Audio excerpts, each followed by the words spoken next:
Vous êtes-vous déjà senti coincé dans une ornière sans fin?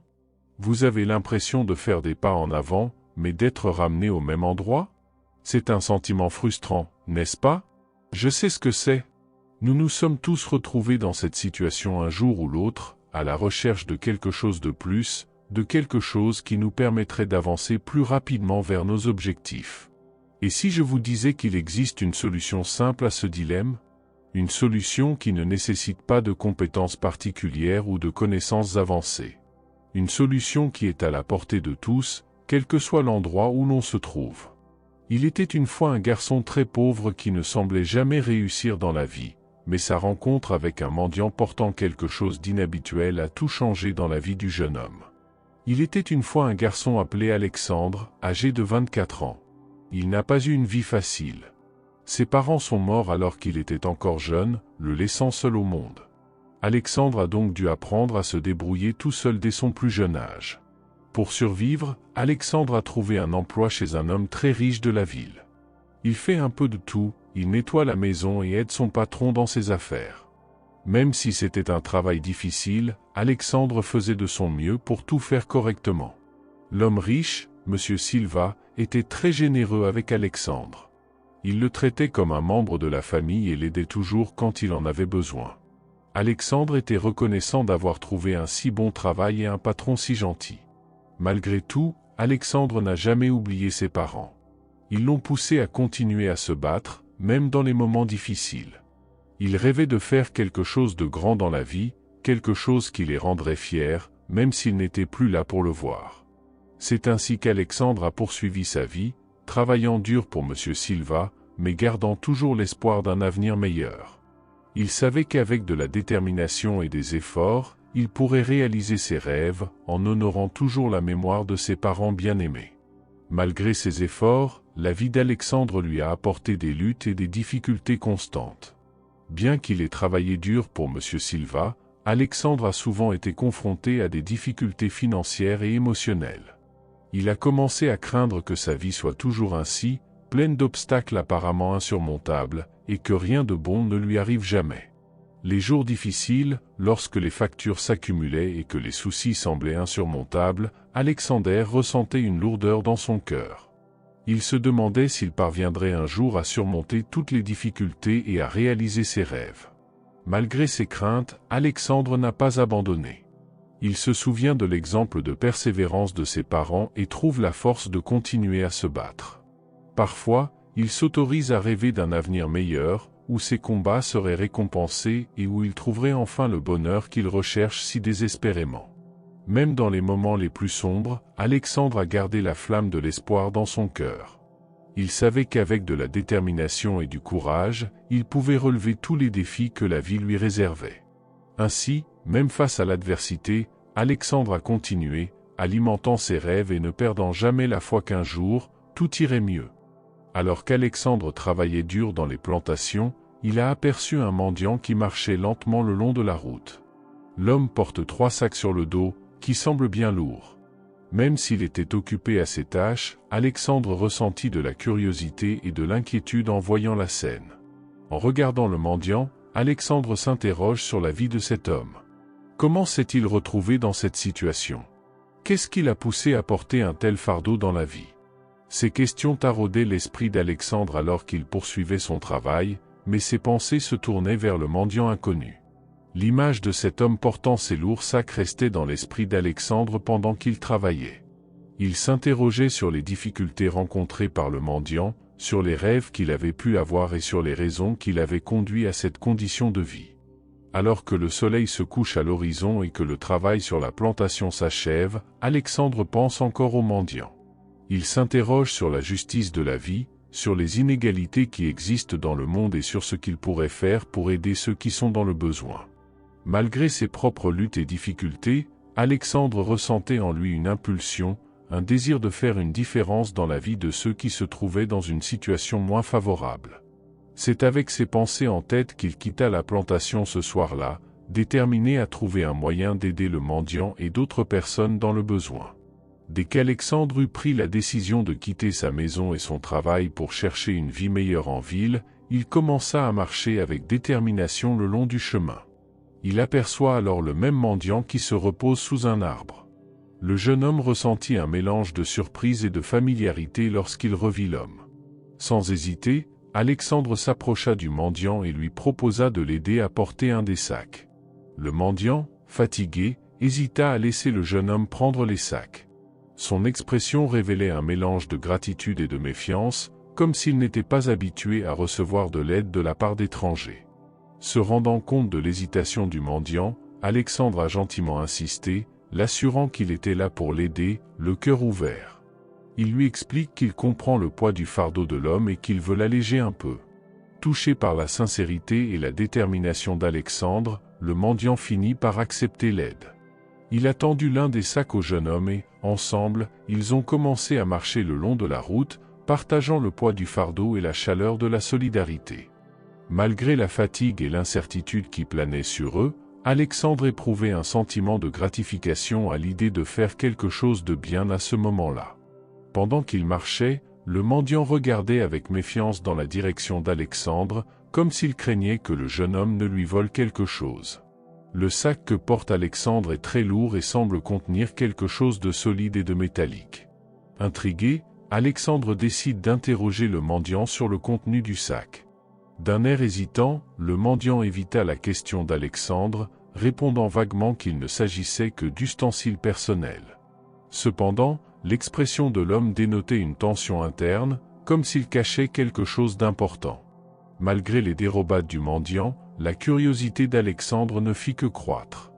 Il se demandait pourquoi l'homme était si réticent à révéler ce qu'il y avait réellement dans le sac. Y aurait-il quelque chose de précieux ou de dangereux? Tout en réfléchissant à ce mystère, Alexandre décida de respecter la vie privée du mendiant et de ne pas le presser davantage sur le sujet. Au fil du temps, l'atmosphère entre Alexandre et le mendiant devint de plus en plus tendue. Leur conversation se raréfie et le mendiant semble devenir plus méfiant d'heure en heure. Pendant ce temps, Alexandre continuait à se demander ce que contenait le sac qu'ils transportaient ensemble. À un moment donné, le mendiant demande à Alexandre de lui remettre le sac, avec une expression effrayée sur le visage. Avant même qu'Alexandre ne puisse réagir, le mendiant lui arrache brusquement le sac des mains, mais finit par le faire tomber par terre. Sous l'effet du choc, le sac éclate et révèle son contenu, quelques pièces d'or brillantes. Alexandre est choqué de voir ce que contient le sac. Il a du mal à croire que le mendiant transporte une fortune en or. La révélation des pièces d'or soulève une série de questions dans l'esprit d'Alexandre. Pourquoi le mendiant cachait-il une telle richesse? Est-il vraiment celui qu'il prétend être? Et surtout, qu'est-ce que cela signifiait pour le voyage qu'ils entreprenaient ensemble? Tandis que le mendiant ramassait à la hâte les pièces de monnaie sur le sol, une atmosphère de tension planait au-dessus d'eux. Alexandre, voulant aider le mendiant, tendit la main vers le sac, mais fut interrompu par les cris de l'homme, lui ordonnant de ne pas toucher à ses affaires. Le jeune homme s'indigne de la réaction du mendiant, se sentant frustré et découragé par son refus d'accepter son aide. Déterminé à aller de l'avant, Alexandre reprit sa route vers la ville. Le soleil brûlant le frappe à la tête tandis qu'il parcourt la route poussiéreuse. Cependant, sa persévérance fut récompensée lorsqu'il aperçut une rivière aux eaux cristallines et rafraîchissantes. Alexandre a ressenti un sentiment de soulagement lorsqu'il a traversé la rivière. Il était épuisé et assoiffé après avoir marché si longtemps sous la chaleur accablante du soleil. Sans hésiter, le jeune homme courut vers la rivière, avide d'un moment de fraîcheur. Arrivé sur la rive, Alexandre but goulûment l'eau fraîche de la rivière, sentant le liquide lui redonner de l'énergie. Il en profita pour se baigner dans les eaux rafraîchissantes, soulageant ainsi la chaleur qui l'affligeait depuis si longtemps. Après s'être ressourcé dans la rivière, Alexandre brava courageusement le fort courant et traversa la rivière avec détermination. Chaque pas était une lutte contre le courant, mais il persévérait, poussé par le désir d'atteindre la ville et de laisser derrière lui les défis du chemin. Peu de temps après qu'Alexandre a traversé le fleuve, une forte tempête de pluie s'est abattue sur la région. Des pluies torrentielles accompagnées de vents violents commencent à punir le paysage. Même si Alexandre était irrité par le comportement du mendiant, il ne pouvait pas ignorer le besoin d'aide face à la tempête. Déterminé à revenir et à aider le mendiant, Alexandre se dépêche de retourner à la rivière. L'eau commençait déjà à monter rapidement, rendant la traversée encore plus dangereuse. Sur le chemin du retour, il entend des appels au secours venant de la direction de la rivière. Arrivé au bord de la rivière, Alexandre vit le mendiant qui s'efforçait de traverser, mais il ne semblait pas avoir assez de force pour surmonter le fort courant en transportant les sacs de pièces. Le jeune homme sentit son cœur se serrer à la vue de la situation précaire du mendiant. Sans hésiter, Alexandre se jette dans l'eau agitée, bravant les vagues déchaînées pour rejoindre le mendiant. Il sait que chaque seconde est cruciale et qu'il doit agir vite pour sauver l'homme en danger. À force d'efforts et de détermination, Alexandre réussit à atteindre le mendiant, à le saisir fermement et à tenter de le ramener en sécurité sur le rivage. Les pièces d'or sont devenues un fardeau supplémentaire, rendant la traversée du ruisseau encore plus difficile.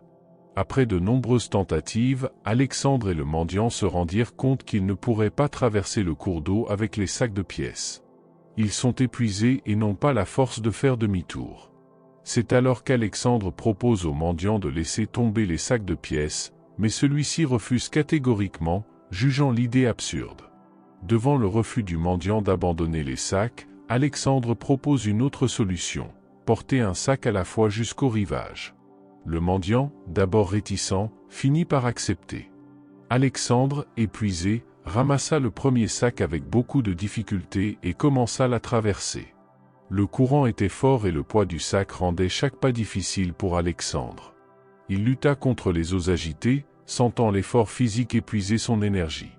Finalement, avec beaucoup de détermination, il réussit à atteindre le rivage, presque impuissant, mais soulagé d'avoir atteint la sécurité. Mais Alexandre n'a pas le temps de se reposer. Il savait qu'il devait revenir immédiatement pour récupérer le deuxième sac. Avec un lourd soupir, il se prépara à affronter à nouveau le courant impitoyable, sachant qu'il y avait encore un long chemin à parcourir avant de trouver la sécurité tant désirée de la rive opposée. Avalant beaucoup d'eau et luttant contre le courant furieux, Alexandre tenta de rejoindre à nouveau le mendiant. L'homme semble déjà sur le point d'être emporté par le courant implacable. Alexandre, inquiet pour la sécurité du mendiant, tente de le persuader une nouvelle fois de laisser tomber les sacs de pièces, craignant qu'il ne puisse plus tenir longtemps. Mais le mendiant, fatigué et en colère, refuse à nouveau d'abandonner ses sacs. La gorge nouée, Alexandre comprend qu'il n'y a pas de temps à perdre. Il sait qu'il doit agir vite pour sauver le mendiant et lui-même. Avec un dernier regard de détermination, Alexandre décida de ramasser le deuxième sac de pièces, même s'il connaissait les risques qu'il encourait. Concentrant toutes ses forces, Alexandre saisit le deuxième sac et lutta contre la violence du courant. Chaque mouvement est un combat difficile, mais il est déterminé à mener à bien sa mission et à mettre les pièces à l'abri. Face aux forces de la nature, Alexandre sent le poids du sac de pièces l'entraîner vers le bas. Sa respiration est saccadée, ses muscles sont douloureux et son esprit est envahi par la peur et l'incertitude. Cependant, il refuse d'abandonner, nourri par l'espoir d'arriver à bon port et de sauver le mendiant. Au prix d'un effort herculéen, Alexandre atteint finalement le rivage, épuisé et tremblant d'effort. Il se retourne et aperçoit le mendiant qui se débat toujours dans le courant. Le cœur d'Alexandre se serre d'angoisse, mais il sait qu'il a fait tout ce qu'il pouvait pour l'aider. Il ne lui restait plus qu'à espérer que le mendiant parvienne lui aussi à se mettre à l'abri. Alexandre, maintenant extrêmement fatigué et léthargique à cause de l'effort, s'accrocha aux pierres tout en luttant pour se rapprocher du mendiant. Cependant, l'homme était progressivement emporté par le courant, s'éloignant de plus en plus. De toutes ses forces, Alexandre atteint enfin le mendiant, mais celui-ci insiste pour qu'il ne prenne d'abord que le sac. Malgré son épuisement, Alexandre se rendit compte qu'il n'aurait pas la force de retourner secourir le mendiant après l'avoir abandonné. Aussi, lorsque le mendiant lui a remis le sac, Alexandre a pris une décision difficile, il a jeté le sac dans la rivière et a attiré l'homme contre lui. Le mendiant, désespéré, se débat pour s'éloigner d'Alexandre. Malgré sa faiblesse, le jeune homme s'accroche, mais finit par lâcher le mendiant lorsque celui-ci refuse d'abandonner le sac et le poursuit dans le courant incessant. La scène laissa Alexandre encore plus épuisé et affligé, tandis que le mendiant luttait pour récupérer le sac de pièces de monnaie perdu dans le courant. Alexandre perdit de vue l'homme dans le courant déchaîné et fut contraint de regagner le rivage seul. Même sans le mendiant à ses côtés, il regagna le rivage après bien des efforts, soulagé d'être en vie mais angoissé de ne pas avoir pu le sauver. Après s'être mis à l'abri, Alexandre a passé des heures à courir le long de la rive, cherchant désespérément le mendiant. Mais ses efforts sont vains, car l'homme est introuvable. Au fil du temps, l'orage fait place à un ciel dégagé et le soleil illumine les eaux calmes du fleuve. Alexandre, toujours déterminé à retrouver le mendiant, reprit ses recherches le long de la berge, scrutant chaque centimètre à la recherche de l'homme qui s'était battu à ses côtés. Chaque minute qui passe augmente l'anxiété d'Alexandre, qui se demande ce qui a bien pu arriver au mendiant. Son esprit est rempli d'inquiétude et de culpabilité, regrettant de ne pas avoir pu sauver l'homme qu'il avait rencontré sur le chemin de la ville. Malgré l'incertitude et la douleur, Alexandre persévéra dans ses recherches, refusant d'abandonner jusqu'à ce qu'il trouve un indice sur l'endroit où se trouvait le mendiant. Alors que le soleil se couche à l'horizon, jetant une lumière dorée sur la rivière, Alexandre poursuit ses recherches avec détermination, espérant trouver des réponses et peut-être une fin à l'histoire qui le tourmente. Après des heures de recherche inlassables, Alexandre trouva enfin le mendiant, mais fut horrifié de le voir gravement blessé et les os brisés, tenant toujours le sac de pièces de monnaie. Le cœur brisé, Alexandre tente de le réveiller, mais se rend vite compte que l'homme est sans vie. Les larmes aux yeux, Alexandre dit au revoir au mendiant, pleurant profondément sa mort tragique. Il se dirige ensuite vers la ville, portant sur ses épaules le poids de ce qui vient de se passer. Arrivé en ville, Alexandre raconta l'histoire aux gardes locaux, qui commencèrent à enquêter sur ce qui s'était passé. Malgré tous leurs efforts, ils ne parvinrent pas à retrouver les parents du mendiant. Les gardes décident alors que les pièces trouvées resteront chez Alexandre, en guise de récompense pour les efforts qu'il a déployés afin d'aider le mendiant. Bien que touché par la générosité des gardes, Alexandre ne peut se réjouir de la situation. Il savait que les pièces ne pourraient pas remplacer la vie perdue du mendiant, et le poids de la culpabilité continuait à le hanter. Après l'incident tragique avec le mendiant, Alexandre a pris une décision importante, utiliser tout l'argent des pièces pour améliorer la vie des autres, au lieu de ne penser qu'à lui-même comme auparavant. Il a estimé qu'il était de sa responsabilité de transformer cette tragédie en quelque chose de positif, en améliorant la vie des gens qui l'entourent.